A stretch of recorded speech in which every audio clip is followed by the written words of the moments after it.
You're listening to the Afterburn Podcast, episode number 2. Altitude. Tower, Delaware Station is release you, runway 4 left, wind 040 at 5, clear for takeoff. Seat tied, altimeter 0 eyes, we're clear for takeoff, clear for the airspace. Viper check 2. My brand ramp curve at 354. Line set. Viper 01, be advised, the restrictor area 6002 is still active. Lights on. Next picture 16, 15,000, targets in about it. Viper 1 targeted.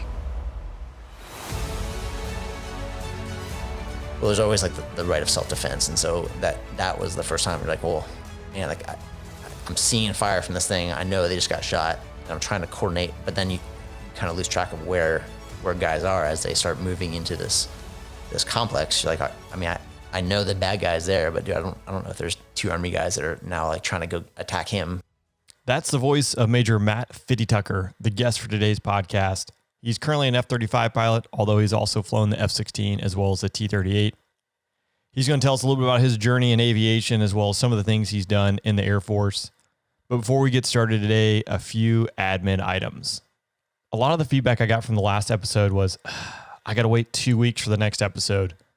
And while I hope to be able to change this in the future, right now, I'm just not able to increase the frequency based on what I have going on in my life. However, I did create a Patreon page, which is allowing me to bring you more content in between episodes. That's patreon.com/the Afterburn Podcast. And if you have a tough time spelling Patreon like me, it's patreon.com. And you might be asking, Rain, what does this get me? Well, I'll give you some examples. At the patch level, you're going to get unedited episodes. Right when I record them, they'll be uploaded. Sitting there right now is an interview with Steve Reichert, who is credited with a kill of over 1,600 meters in Iraq. He's also a survivor of an IED attack, as well as an interview with Major Cody Shiv Wilton, the A-10 demo pilot. Also question and answer sessions up there, behind the scenes photos, videos. And then at the next level of Director Ops, you're going to see who's coming on the show and be able to participate and formulate questions for me to ask upcoming guests, as well as a few other benefits there. Again, swing over to patreon.com if you're interested in some additional content and supporting the show. I also like to thank, again, Matt Jolly over at warbirdradio.com, where this podcast is hosted, and then Jello over the Fighter Pilot Podcast. Both those individuals have been a huge help for me, and I encourage you to go over and check out their content. And last but not least, I'd like to thank the sponsor for this episode, Wingman Watch. Go over to wingmanwatch.com, and you can start building your group's custom watch today. It's a veteran-owned company, and everything is built right here in the good old US of A, with Swiss movements and at a fraction of the price you would pay for some other watches out there. I love my watches. Highly encourage you to swing over to wingmanwatch.com. If you find something you like that's already on there, you can use the code RAIN10, that's RAIN10, and receive 10% off your order. Well, I think that's enough of the admin stuff and time to get after the podcast. I got my good buddy Matt Fitty Tucker sitting here, F-35 pilot. He's flown the F-16. He's flown the T-38. He's done a lot of stuff in the Air Force, and it's going to be exciting to hear about his journey. So with that being said, Matt, or Fitty, let's get rolling. I already mentioned a little bit about what you've flown so far, but can you tell us where your Air Force journey started and what that looked like? So I went to school, University of Florida, did ROTC there. I basically went to college not sure what I was going to do. I wasn't really convinced that Air Force was the way, and then decided I was not ready to sit behind a desk and do a different job. So gave ROTC a shot. From there, I got a pilot training slot and I went to Vance Air Force Base, so old Enid, Oklahoma. Went to pilot training. My first assignment, like you, was a FAPE, so first assignment, instructor pilot. So I got the opportunity to save my life on a daily basis. From there, went to go fly F-16s in Fort Worth, Texas. So it was a cool opportunity where they call it the TFI, the Total Force Integration. So there's like me plus about 8 other active duty guys that are plugged into reserve unit. So we were on a Navy base in the middle of Texas, which is all sorts of messed up. So an Air Force unit on a Navy base in the middle of Texas, where they would still say "Welcome aboard" every time you drove through the gate. I was trying to figure out where the ship was in Fort Worth, Texas. With them, we deployed to Afghanistan. A little bit different than probably your experience deployment. So out of a 6-month deployment, we rainbowed, they call it, with the Homestead unit from Miami, Florida. So really, we were only responsible for about 3 months of that deployment, which is pretty sweet. And then of the active duty guys did 3 months. The reservists only did about 6 weeks. So it was kind of like a hardship TDY. I went to go fly F-35s after that. So I was pretty convinced that Korea was the path. We'd already kind of picked out houses and figured out how Mandy and the kids were going to, do a year without me. But totally lucked out and landed the F-35 assignment down in Florida. So we're a schoolhouse down there teaching mostly, they call them TX students, so the transition students. So guys like you and I that previously flew a different fighter and then went to go fly F-35s. We just started recently with our initial B course. So we're the first class going through now, but it's mostly these TX guys, so experienced fighters, fighter pilots that go to fly Hill or now ILSM.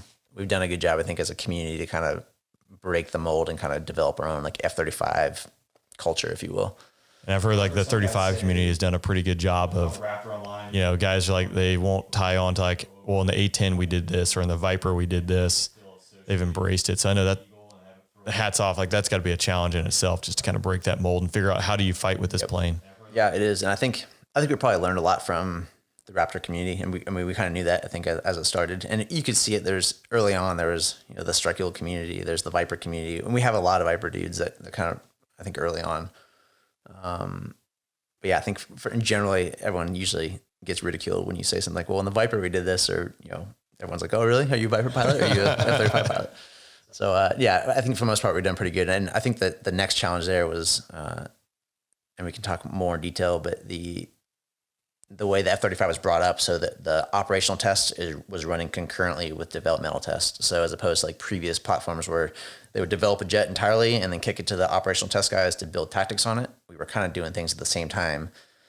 So what that led to is there was almost like a way Eglin did it, a way Hill did it, a way Luke was doing it. And so we kind of had these different islands, which we've got past now.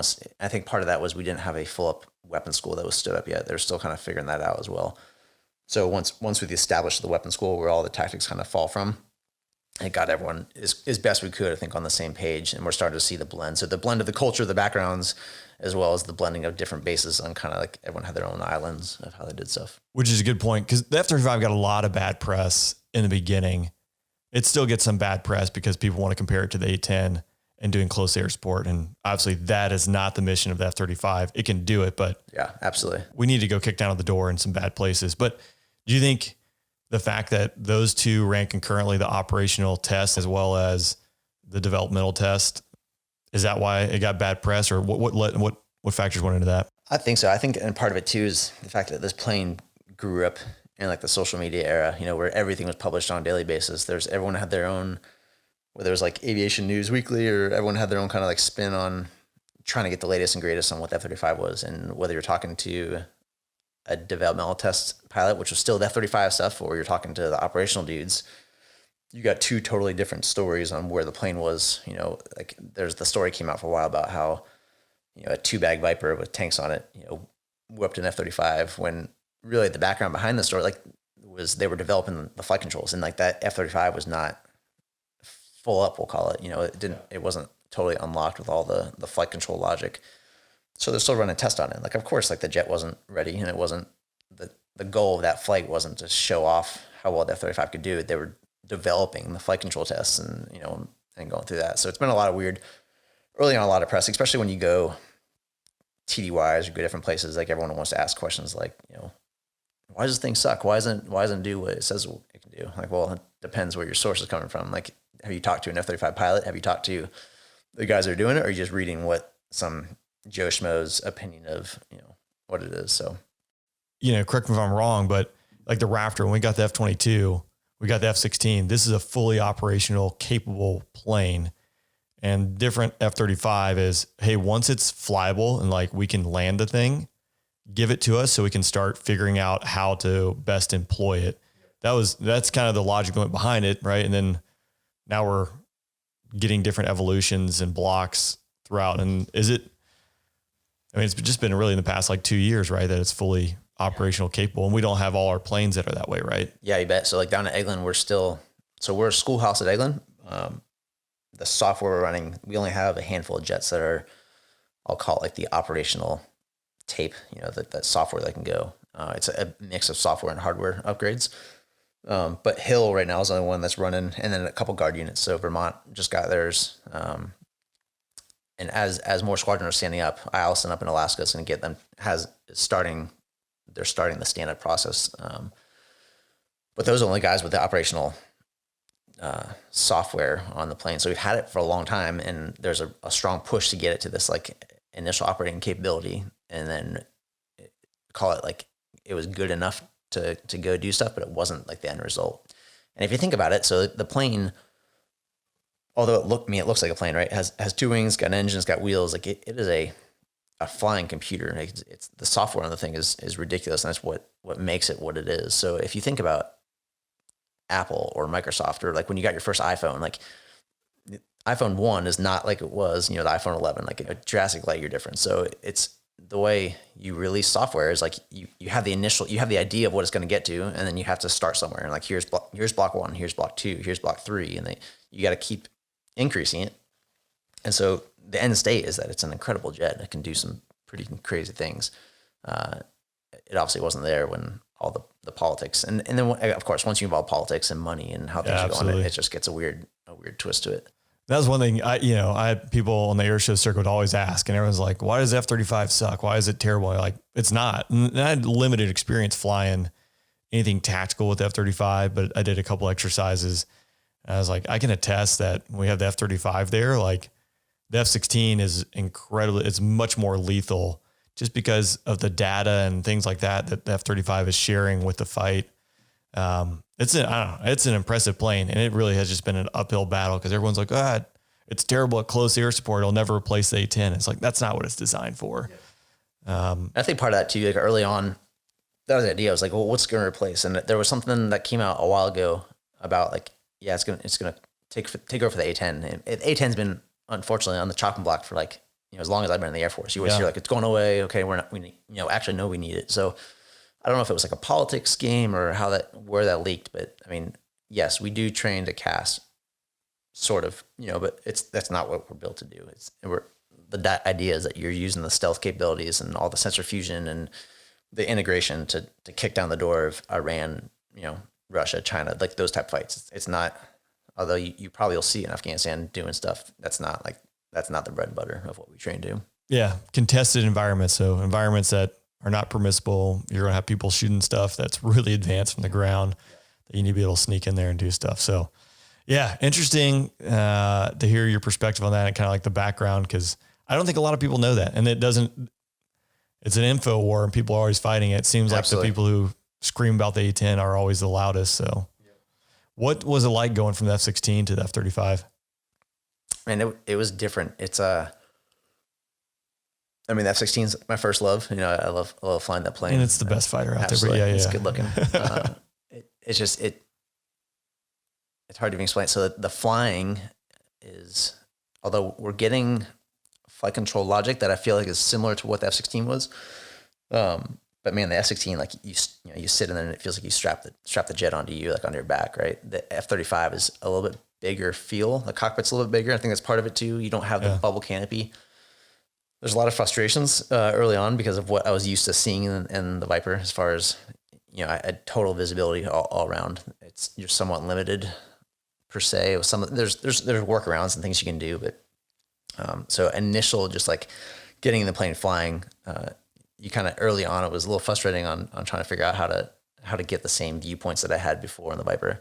But man, the flying is incredible. The fact that, like the Raptor, like the post stall flying. So you can totally control the nose in a full up stall. Like, as you can pull back on the stick, you can command up to 50 degrees alpha or AOA. Yeah.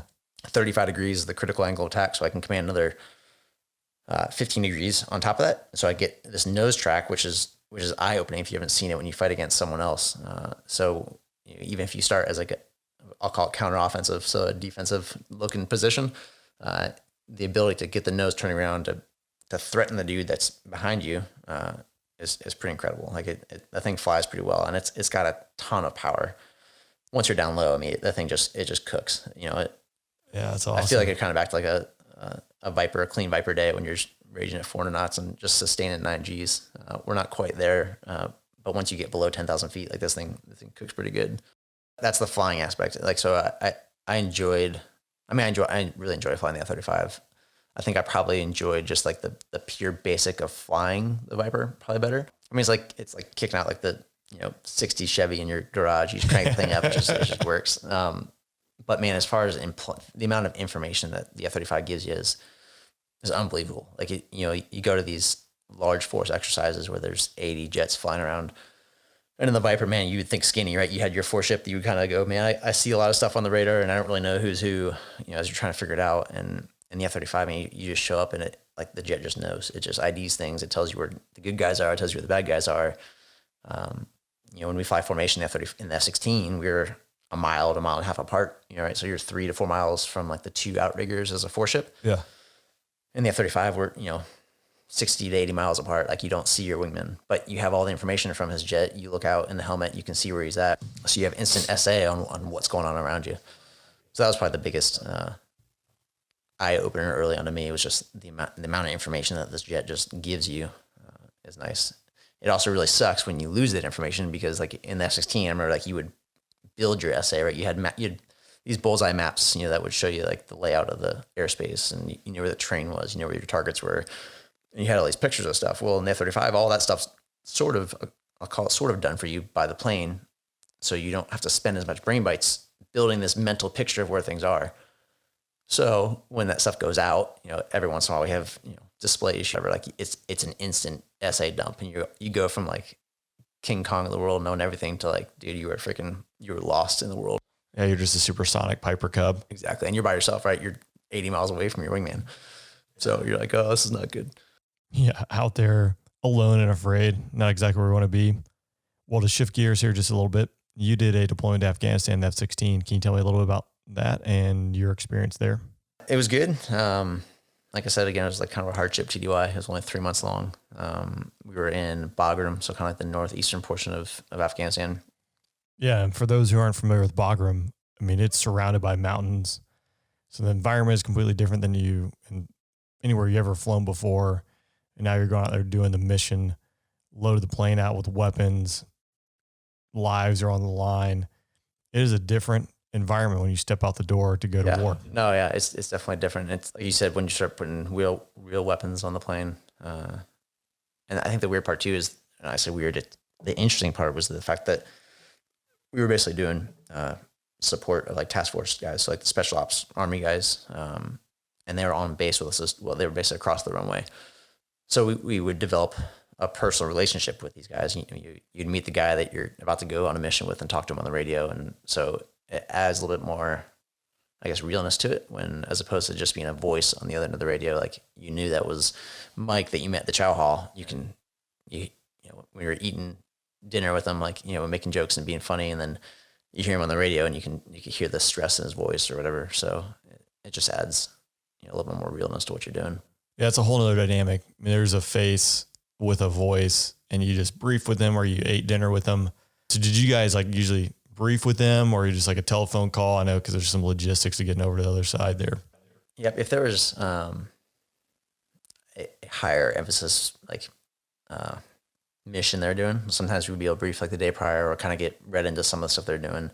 It's like 90% of the time, it's just you were given products. Sometimes you do a brief like phone chat with them, or sometimes it was just you meet them out on the radio. You just knew, you could pick up call signs on who people were, and usually based on the call sign, you kind of had the idea of what the mission was going to be, whether it was just armed overwatch, where you're basically just flying overhead, making some noise, or just kind of on call, or whether or not it was like a deliberate strike where you're going out to do something. Like you kind of took off with already knowing what your objective was and what your targets were.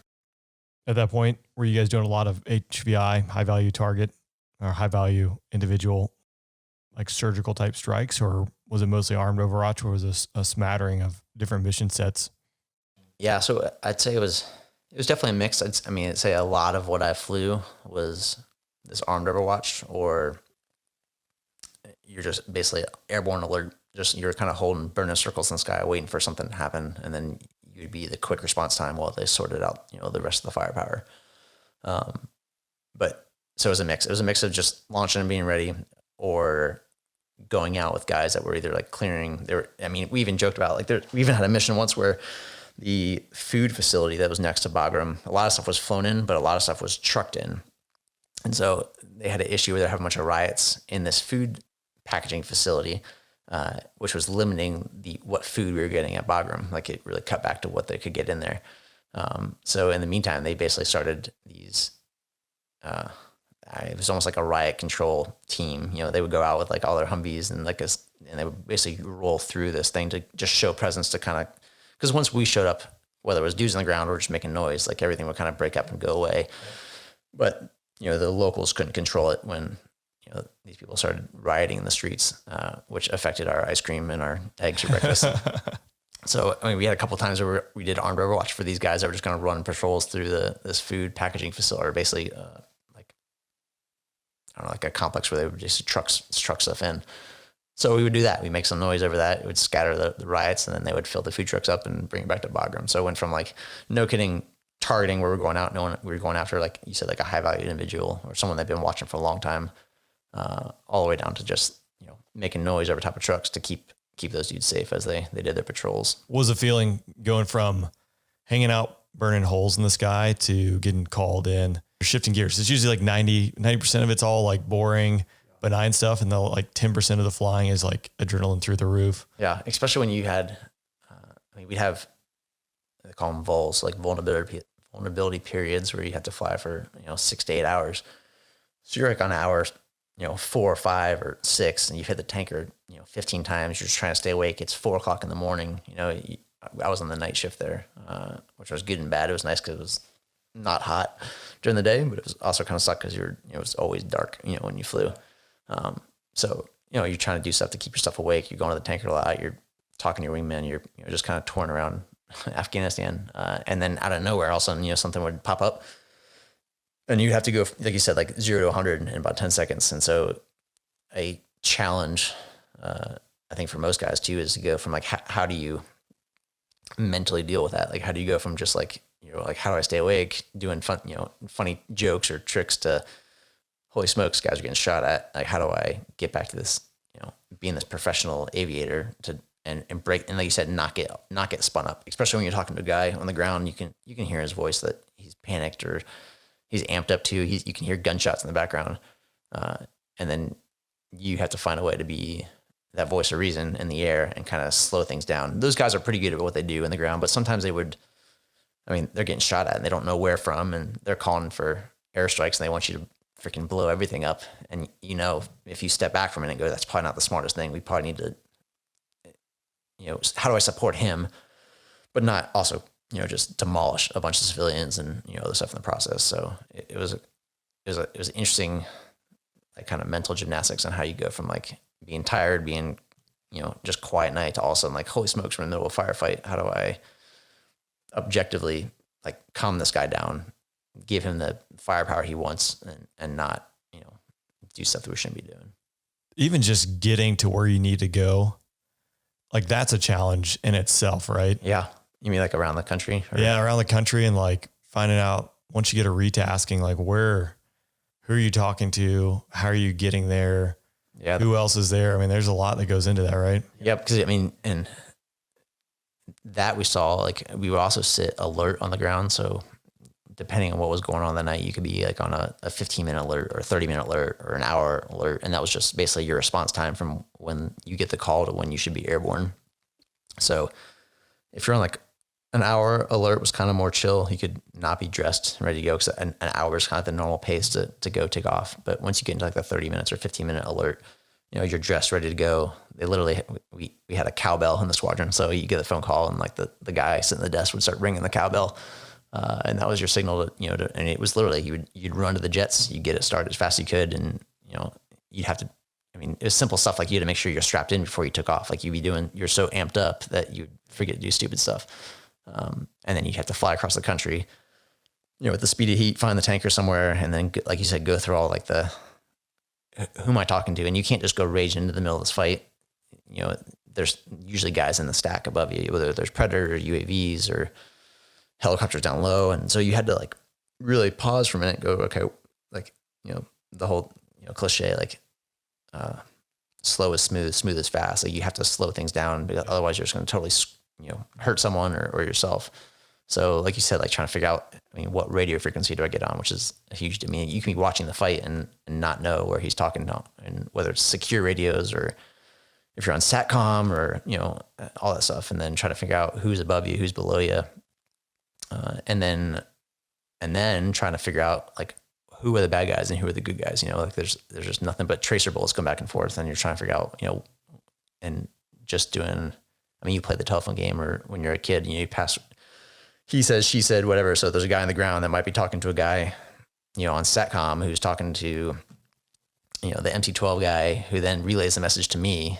And so now I have to go back and confirm to make sure that you don't get led down a path where like, especially when you're showing up and you're all amped up and you're ready to help dudes out. Well, if you start making yourself believe what you think you want to believe based on the words you're hearing, you can obviously make a mistake pretty quick and drop munitions on the wrong people. So that was a hard part, to be like so amped up and then try to slow things down and then figure out, just get the whole mental picture and try to build what's going on.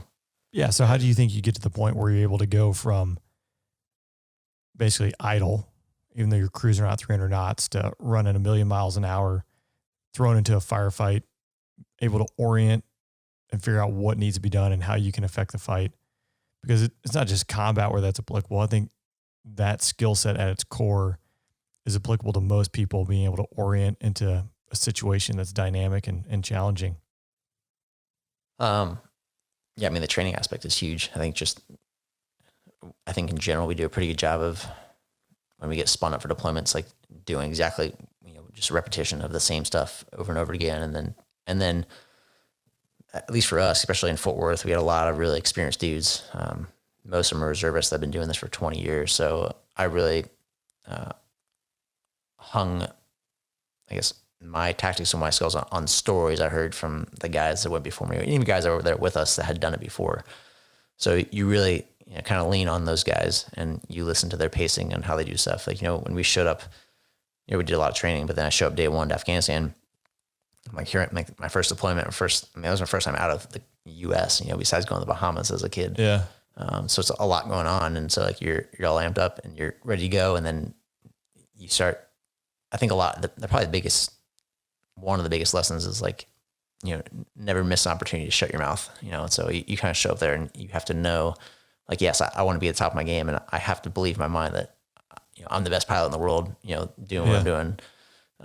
But you have to know that you have to be ready to absorb and listen to people who have gone before you and, done it before, and just kind of watch their flow and watch how things go. And you spend a little bit of time observing, and then you kind of slowly start feeding your own techniques in there. And then eventually, you're pretty confident in what you're doing. But I think that's probably translatable to any job you go to. If you kick in the door day one thinking everything, like you're probably setting yourself up for, fall on your face. You always joke, they say that it's better for you, for them to think you're an idiot and keep your mouth shut versus you open your mouth and prove them right. Like, so I love that.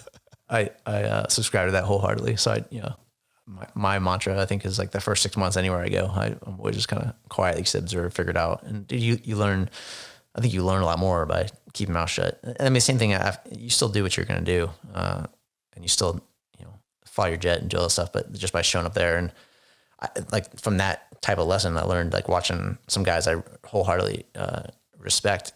And I was flying as their wingman, and here I am thinking like, man, we're gonna go drop bombs, we're gonna do this, and I'm ready to go. And this guy is like slowly going stuff. I'm like, what? Like, how is he not ready? Like, I know where people are, I know stuff, and and I remember that I think it was the first or second time we dropped bombs over there. Obviously, that's my first time dropping bombs in hate, and we check in, and man, I'm ready to go. And I think I have the whole thing doped out. Like, I've done this 100 times in training.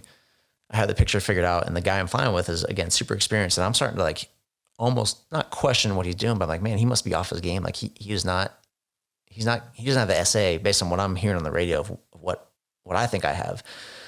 But because I've shot myself in the foot before, I kind of keep my mouth shut for a minute, and we do a couple more laps around the circle as we sort things out. And the way the guy on the ground was describing the target to us, I was locked onto a whole different area. And so like and it was one of those things, like I was led down a path where like the way he was saying things, I saw something outside versus like, they teach you to like kind of build the picture in your mind and then use confirming comm. So like I go, okay, you talked about this 4-way intersection. And then I'll say, okay, I see the 4-way intersection, and on the northeast corner, I see this building that looks like the letter H. And they go, yep, there's, and if you look at that building, look just north, they kind of keep adding more comm to it. Well, I was going down the path of just listening to what he said. I look outside and I see something that looks similar to it. And I kind of almost talked myself into it. And then we eventually have a conversation, my flight lead and I was like, hey man, I think you can throw, like targets out there. I can data link stuff to him. I go, I think this is what I'm looking at. And he's like, no, man, you're looking about 100 meters to the south. And then I move my target over to where he is. And sure enough, like it's a very similar looking picture. But because this guy he saw both of them, my flight lead, and he was like, man, and he went like, we need to start over again. And like had basically calmed this guy down, kind of reintroduced the talk on of like where the target was. And we ended up finding the right spot, dropped the right bombs. But dude, if I would have gone off with what I thought, and I would have bet you $1 million that I had to figure it out. So I think that was kind of like my first waking up to going like, man, I need to slow things down when I show up here and not just bite off on the first thing I see just because I'm amped up, Yeah, absolutely. Did the same thing. Like target talk-ons are challenging. It's an art form, building the puzzle by not giving all the answers and making sure you're both seeing the same thing, because that's like the worst thing in the world that could possibly do is put ordnance down in the wrong spot and kill someone who didn't need to be killed. Yeah. Yeah. You ever support any troops in contact or? We did. We had a couple times where we would launch, and a lot of times we call it like, the escalation of force. So the whole goal wasn't to drop bombs on every single person that, caused issues, whatever. So a lot of times we would show up. We had a couple like early on troops in contact where they were, yes, in contact and trading bullets back and forth, but the guys talking on the radio didn't feel super threatened. I guess they weren't being overtaken from all over. They're just kind of like, hey, we got to get through this way, and we can't get past them because they set up a roadblock or said whatever. And so they traded some shots back and forth. The Army dudes, especially the Afghan National Army, they back up a little bit. And so we'd show up, and then so step one was to make some noise. And so he would leave a wingman up high that was kind of tracking where the bad guys were, we'll call them. And then your wingman would either kind of extend out, he'd run away 10 miles, would drop down low, and then just haul the mail across. Just you've been to air shows like you did. You make your surprise attack where you're kind of looking, you see the jet first, and then like the noise freaking rattles your brain. So you do that a couple times, and usually that was enough to scatter them. Or you would do that and you'd drop some flares, and depending how low you go, you'd have this like flare bucket that'd be bouncing down the street, just spraying white phosphorus everywhere. And then from then you would, maybe shoot the gun off in the distance, to show them that you're ready to employ, and then maybe drop a bomb or do something else. And then worst cases, then you would employ, if it had to go that way. So most of the time we'd show up and we'd do these like shows of forces, and that was usually enough to scatter them. Usually it was a somewhat disorganized group of fighters, whether it was ISIS or just local, resistance, I guess you call it. I guess the biggest troops in contact we had was one that lasted it basically started with a mission that the task force dudes were going off, and it was up in like the northeast corner of Afghanistan. Anyway, so it's a pretty harsh area. So a lot of terrain, a lot of mountains. And the fighters there, the Taliban, whatever it is, that were fighting ISIS, is that there's some hardened people, man. They're probably walking barefoot. They've been in this 10,000 plus altitude their whole life. That's their home. That's what they're used to fighting. So there's some stuff they were doing over there. On day one, they dropped a bunch of leaflets going like, hey, we're about to do some raids over here. If you're not part of ISIS, you probably should leave. And then day two, they go out and they start doing the clearing that they do. So we had some guys that were like either on call. And so I was one of the first groups that was airborne waiting. So as things start kicking off, they start kicking down doors and doing the things they're doing. Part because, it was a heavily infested, I'll call it ISIS area or ISIL, similar stuff, but, they were somewhat ready for it. I mean, they had somewhat fortified gun posts. They had sort of things. So early on, the Army guys started their press. They got some resistance, so they backed off, and then we kind of leveled a couple things, early on. So call again, troops in contact was kind of expected. We already had pre-planned target areas that we were going to drop on. But then stuff kicks off, and then again, you start hearing like the dudes you had lunch with or dinner with, and like you heard the story about his, like, what his wife's name is, how many kids he has, and like you hear him on the radio and you hear him screaming. A couple guys got shot. So we started working through, it quickly went from like, we're kicking ass and moving forward. Like, holy smokes, there's a couple of young dudes that just got shots. Cause now we're talking about medevacs and escorting the helicopters in and clearing out areas. So that was probably the most amped up I was for the deployment was that particular, like, and it went on for a day or two because we would, rotate through and send more fighters out. We would go back and either reload the jets or send, another crew out there. But working through hearing those guys, hearing the progression of them, coming in contact, taking fire, getting shot, and then it becomes real. And it's like, again, back to like, you got to fall back to your training. You got to calm down. You got to be the voice of reason, if you will. And a lot of times there's all these ROEs, right? The rules of engagement on like what you can drop on, how you can drop on it, who has to approve it. Well, there's always like the right of self-defense. And so that was the first time we're like, well, man, like I'm seeing fire from this thing. I know they just got shot and I'm trying to coordinate, but then you kind of lose track of where guys are as they start moving into this complex. You're like, I know the bad guy's there, but dude, I don't know if there's 2 Army guys that are now like trying to go attack him, and I don't want to drop a bomb. But yeah, I got the freaking bad dude. Well, he also took out like 4 good guys. So that process, and then just going through, just doing your job, right? You're showing up there, you're making noise, you're dropping bombs when they ask for it, and then you're trying to interject the most you can with the amount of SA you have. And then the challenging part was once you're out of weapons or out of, you dropped, you only carry a handful of, depending on what you're carrying on the jet. But we dropped all our bombs. And then you kind of feel helpless. Like you're like, I want to stay, even though, the alert crew just launched. You do a quick handoff with those guys, they're fresh dudes ready to go, full of weapons. And it's kind of weird. Like the job's not done. And it was kind of a weird thing. Like, you don't want to leave because you've almost built this relationship over the past hour while these guys are fighting.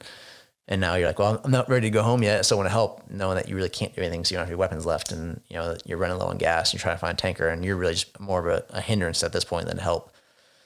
And you feel like you have like a vested interest in it. Like you were there when they started it, and you want to. It's a weird. It's just something you learn to get over. You got to get over yourself. And the whole Afghanistan thing is, I think part of that too. Talking to this young kid who was trying to say thanks to me. When you think of it like a customer support type relationship, like I am just a support asset, right? Yeah. Flying a multi-million-dollar jet with weapons on it. And granted, I love it, but I am not the objective. Like what I was doing was not, it was what those guys were doing on the ground. And I literally, they were the customer, and I was just there to support what he needed and what he wanted. So if you kind of go with that mindset, just remember that, every mission is different. Sometimes you are the mission, but a lot of times we're not. And so I think if you have the mentality of knowing where you kind of fit in the grand scheme of things, it helps you kind of get through, whatever internal battles you might have. Yeah, absolutely. You got to know where you fit and how, like, everyone's a key player, and without it, the team can't get the job done. But sometimes you're not the tip of the spear, even if you're sitting in a F-16 or F-35. Sometimes you are. It just depends. Absolutely. So, Fitty, I'd like to shift gears here just for a minute. I solicited for questions on Instagram and was inundated with responses to the point where I don't have the bandwidth again at this point to answer all the questions. But what I want to do is incorporate a lot of those questions in guest sessions. You're the first one. This is just going to be kind of a sample of what's available on Patreon, because that's really where the meat of this is going to go. But one question, just to kind of get people a flavor of what they can go find on Patreon. This is perfect for you. It's an F-35 maintainer, Daniel Brown _12. He's an airman first class, and he works on the F-35. He's applied to OTS, and he's looking for advice and tips in that transition. Hopefully he ends up flying an F-35. It'd be a pretty cool story. But what do you have for him? Yeah. I could say, first of all, like in life in general, timing is everything, right? So I think now is probably the best timing we've seen in a long time to want to be a pilot. Yeah, absolutely. And not that we're dropping standards, but just like, we are in dire need, whether it's Air Force, whether it's airlines or whatever, needing people. So now is a definitely good time. I would say the one key advice that someone told me a while ago. So a quick backstory: when I played soccer, I played my whole life playing soccer. And so my senior year of high school, in a practice mess around, I fractured a lower vertebrae in my back, and had to sit out part of the season. long story about how I screwed some things up I shouldn't have done. But because of that, I healed. Everything was good. I went through this whole process. Like my first 2 years of college, I wore this like full back brace, and it was just absolutely miserable. Like a gimp walking around. Anyway, so I go to RTC. I go through all, like the 2-day process where they do all the medical reviews and figure out, and everything's good, except they're like, hey, what's up with this back thing? Well, it turned out that was a disqualifying, however they diagnosed it was a disqualifier.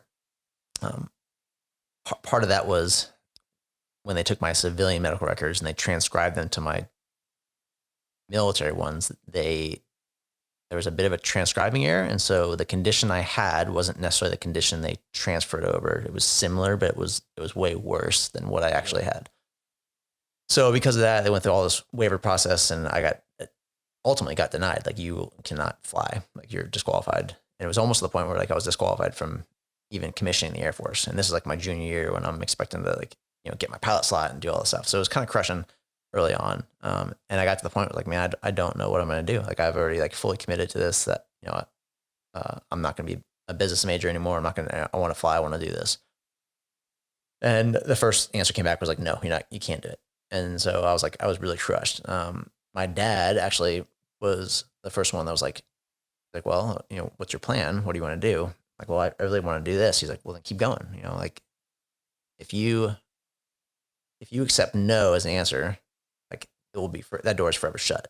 Like you will find, I guarantee you, like the next door you knock on, you're going to find a no again. And like, you're going to keep finding no's. And if you just keep knocking on doors until you eventually will find a yes, and you'll find a path.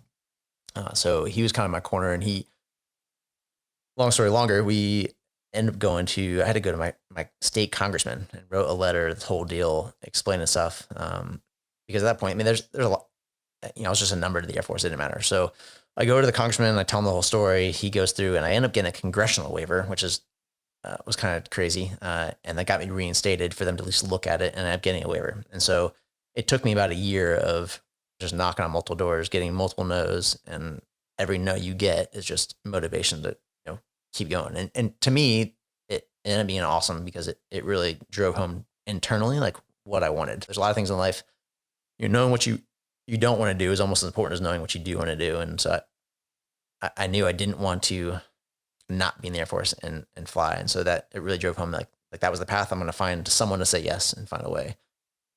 So fast forward that story to advice on him is like, you will hit road bumps. You are going to find challenges, whether it's getting in a commissioning, whether it's going through pilot training, whether it's passing check rides, whether it's like, you're going to hit road bumps, and the way you deal with it, I think, is what, ultimately is going to get you where you want to go. So in short, I would say, don't take no for an answer. Like find your yes, find your way. Like you will hit doors. Yeah, Fitty. 100% agree. And I can't think of a better way really to wrap up the podcast. And on that note, we do have a few more questions that'll be over there on Patreon for people who are looking for additional content.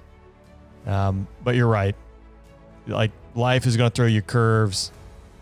You gotta deal with it. You got to get after it. It doesn't matter what you're doing. Flying an F-35, flying F-16, doctor, lawyer, firefighter, teacher, husband, wife. You're going to have to deal with stuff. And it's going to be easier for some than it will be for others. Like that goes without saying.